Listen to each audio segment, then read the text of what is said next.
تزج بمعركة والرصاص ينهمر من حولك، طائرات تضرب هنا وهناك، وقذائف تنهال بكل مكان.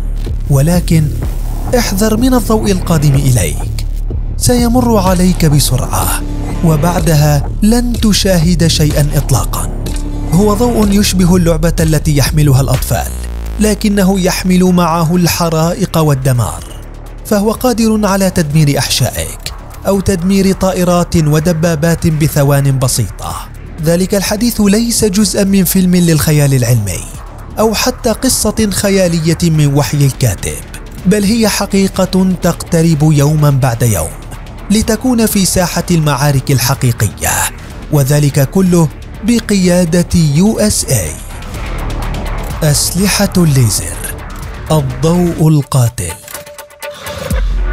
تحلق طائرة استطلاع بدون طيار في صمت مطبق، وذلك فوق الأراضي القاحلة لولاية نيومكسيكو، حتى تخرج فجأة عن السيطرة لتهبط بسرعة إلى الأرض، ثم تخرج قذيفة هاو من منصتها وترتفع عاليا بشكل منحني، ثم تبدأ في النزول نحو هدفها، وفجأة تشتعل وتنفجر وهي في منتصف الطريق.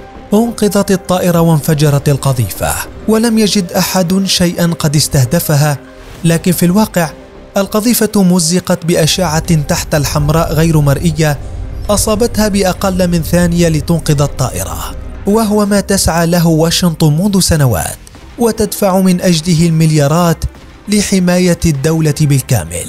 في أواخر فبراير من العام 2021 أعلنت الولايات المتحدة للعالم عن تطوير قواتها المسلحة لما يمكن وصفه بأخطر سلاح ليزر في التاريخ، وهو أقوى ب1,000,000 مرة من الأنظمة الموجودة حاليا، فهو قادر على تحويل المركبات والطائرات إلى رماد وليس دمار فقط.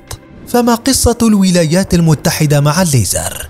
رغم إعلانها الرنان، لكن واشنطن لم تكن السباقة في أسلحة الليزر، فقد سبقتها العديد من الدول، منها فرنسا والصين وروسيا وإسرائيل، إلا أنها صاحبة مسيرة طويلة مع ذلك السلاح الفتاك، ويمكن القول بأنها هي من جعلت العالم يتسابق للوصول لذلك السلاح، وفي ذات الوقت السيطرة على الفضاء عبره. وفق موقع نيو ساينتس الأمريكي، فإن السلاح الذي تعمل واشنطن على تطويره سيكون أقوى ب1,000,000 مرة من الأنظمة المعتمدة على الليزر حول العالم.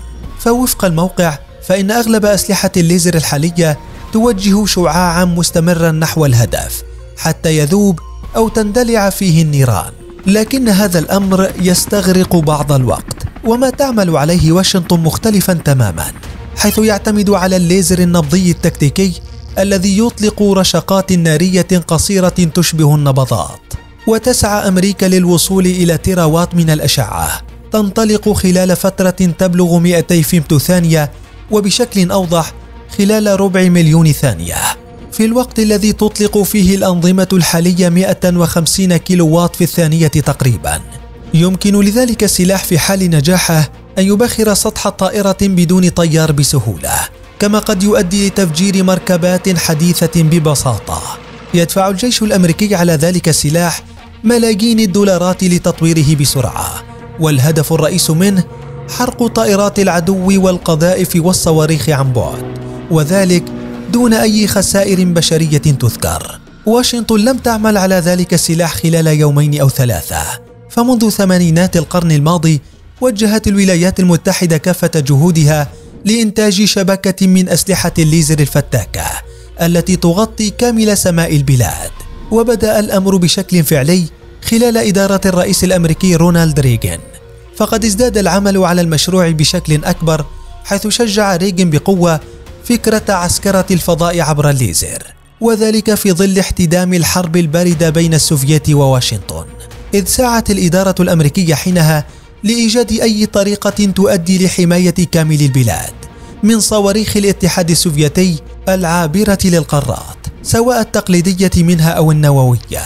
إلا أن انهيار الاتحاد السوفيتي بعد ذلك أعاد الفكرة لنقطة الصفر، حيث خف الاهتمام بها بشكل كبير، حتى وصل رجل يدعى دونالد ترامب لرئاسة الولايات المتحدة الأمريكية الذي بدوره أعاد إحيائها بحجة أن روسيا تملك صواريخا قادرة على مسح الولايات المتحدة.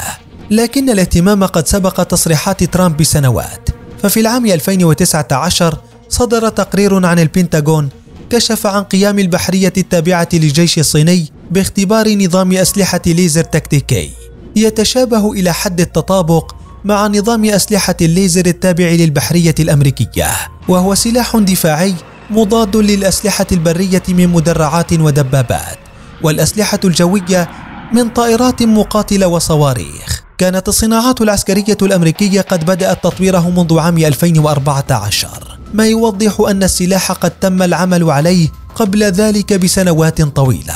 وبينما تتحارب الصين وروسيا وفرنسا بالتحديد على امتلاك سلاح الليزر الفتاك، كانت واشنطن عبر آخر السنوات تسير في خط مختلف، وبدلا من الهجوم كانت تبحث عن الدفاع، حيث ذكرت تقارير عدة أن وكالة مشروعات البحوث المتطورة الدفاعية المعروفة باسم داربا والتابعة لوزارة الدفاع الأمريكية بدأت بشكل فعلي إنتاج حلول مضادة لأسلحة الليزر، وهو الأمر الذي لم تلتفت له الكثير من الدول. وإذا سبقت فيه واشنطن الجميع ستكون بذلك تملك السيف والدرع في آن واحد. فرغم كون السلاح من الأحدث في العالم، لكن أمريكا تعود هذه المرة للقاعدة الأساسية للحروب التي تقول بأن كل سلاح لا بد أن يواجهه سلاح مضاد، كما تواجه الدبابات الصواريخ المضادة للمدرعات وتواجه قاذفة القنابل الطائرات. لا بد لذلك السلاح الحديث وعالي الطاقة أن يواجهه سلاح مضاد يقضي عليه. يضاف لذلك أن مختبرات واشنطن عملت في ال3 سنوات الماضية على تحليل أسلحة الخصوم، حيث وضعت الثغرات والعيوب، ثم أصدرت سلاحها الفتاك وعملت على السلاح المضاد، حيث يجد الكثير من المختصين أن أسلحة الصين تحديدا تعتبر بطيئة مقارنة بالسلاح الأمريكي، ما يجعل السلاح الذي أعلنت عنه واشنطن لوحده سلاح مضاد قادر على تدمير الليزر الصيني. ولعل أبرز ما يخفى عن العالم حتى الآن الخطة القادمة لسلاح الليزر الذي يمكن أن يستخدم في أماكن أخرى، وقد يعود ليقاتل بالفضاء كما أراد له ريغن أن يكون، ليحمي سماء أمريكا ويبعد عنها الصواريخ، وفي ذات الوقت تحكم قبضتها على الفضاء دون أن تطلق رصاصة ودون أن تخسر جنديا واحدا.